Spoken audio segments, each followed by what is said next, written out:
last night I dreamed I died and went down to Hillbilly Heaven. And who do you suppose the doorman was, standing there with a pitchfork in his hand, ready to greet me? Why, it was none other than America's most beloved cowboy, the one and only Tex Ritter. Old Tex took me by the hand, and he spoke to me in a voice so gentle, and he said to me, "Come in, you mangy scalawag. Bill, you've been a mighty mean boy up there on earth, but before I send at you, take the shovel and put another ton of coal on the fire. Get the temperature up to 16 million degrees, and I'll show you around your new home, where you'll spend eternity."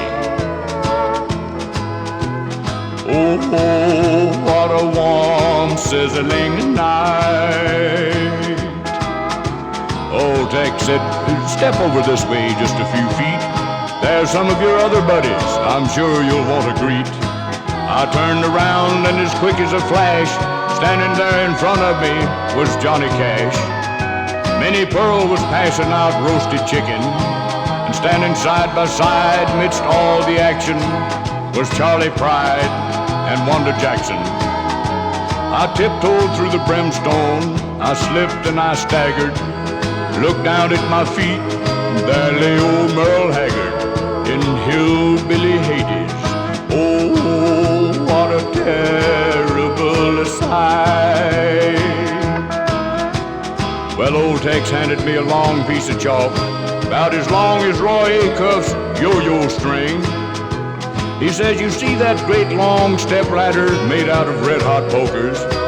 Start climbing, boy, and write down as many of your sins as you can possibly remember committing up there on earth." Well, I scribbled down the name Marvin Rainwater. That's Hank Snow with hard feelings, you know. I wrote down about the time that Marvin and I got inebriated and fell off the stage of a famous nightclub up in Paul Bunyan country. I wrote down about the time that I sold Bill Anderson an old beat-up amplifier for $80, and it exploded on the stage of the Grand Ole Opry. I got almost to the top of this ladder and something stepped on my hand.